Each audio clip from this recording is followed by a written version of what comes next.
Bonjour et bienvenue dans cette nouvelle vidéo sur la chaîne Impro-VO, la chaîne où vous apprenez à parler avec aisance et naturel, en toutes circonstances, face caméra, en présentiel, devant des auditoires nombreux avec un micro ou sans. L'important c'est que vous soyez à l'aise et que vous ayez de l'impact et c'est pour ça qu'on est là.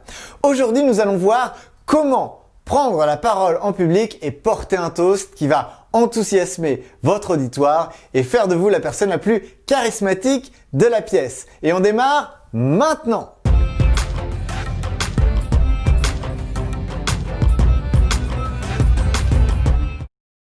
La plupart des gens pensent savoir porter un toast. Ils se disent qu'il suffit de prendre un verre avec de l'alcool ou autre, de le brandir en lançant une formule qui donnera le sourire à tout le monde.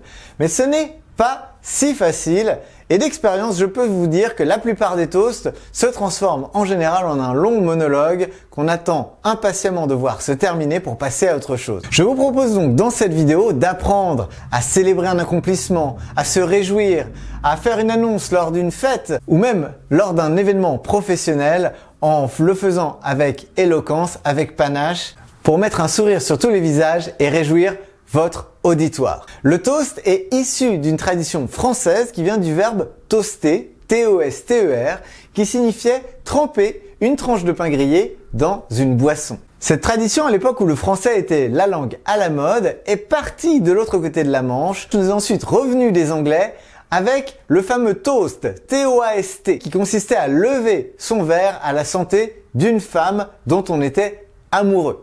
Et c'est ensuite devenu un acte traditionnel de lever son verre et de trinquer pour célébrer un événement heureux. Voyons maintenant en pratique comment porter un toast. La première chose à faire, c'est de commencer par attirer l'attention en utilisant par exemple votre verre et en tapant avec un couteau dessus et en disant « j'aimerais porter un toast ». Puis laissez le temps à chacun et chacune de se munir d'un verre avec lequel ils vont pouvoir trinquer.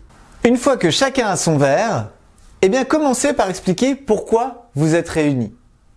Pourquoi est-ce que toute cette assemblée est là et au nom de quoi, de qui et en quelle occasion vous vous retrouvez.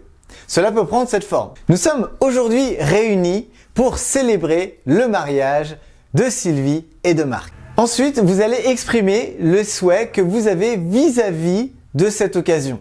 Si, comme dans l'exemple, il s'agit de célébrer une union, vous pouvez vous adresser ainsi. Puisse cette nouvelle vie à deux être l'occasion de vivre et de redécouvrir chaque jour ensemble leur amour pour aussi longtemps que possible. Oh, c'est beau! Vous avez ainsi posé l'intention que vous avez par rapport à ce toast. On arrive maintenant à la dernière partie. Pour conclure, lancez le toast en rappelant à tout l'auditoire ce pourquoi vous avez eu envie de lever votre verre. Avec la bonne intonation, les convives vous reprendront dans la foulée. Voici un exemple. Alors je vous invite maintenant à lever votre verre à l'union de Marc et Sylvie. À Marc et Sylvie! À Marc et Sylvie! À Marc et Sylvie! Voilà, vous avez un exemple de toast avec toutes les parties qu'il doit contenir pour créer un enthousiasme et célébrer réellement comme il se doit l'événement ou l'occasion de votre réunion. Pensez évidemment à terminer avec un ton montant qui soit enthousiaste pour que les convives aient envie, par l'élan que vous créez, de vous suivre. Si vous êtes intéressé par ce type de vidéo sur comment prendre la parole dans des situations spécifiques, eh bien j'envisage d'en faire d'autres. Et pour être sûr de les recevoir, eh bien il s'agit de vous abonner ici, c'est complètement gratuit, 100% indolore et complètement exempt d'impôts. Oui, oui. D'autre part, si cette vidéo vous a plu, bien faites-le moi savoir en cliquant sur le pouce. Comme ici, il se trouve juste en dessous de la vidéo. Vous verrez, ça aussi c'est complètement indolore, c'est gratuit. Et moi, ça me permettra de savoir que ce contenu vous a plu et que je peux en faire d'autres sur d'autres peut-être types de discours spécifiques. Et pour ça, n'hésitez pas à me laisser aussi votre commentaire. Si vous avez un souhait particulier, je pourrais peut-être faire une vidéo sur le sujet. Voilà, c'est tout pour aujourd'hui. Je vous remercie de votre attention. Je vous dis à très bientôt pour une prochaine vidéo.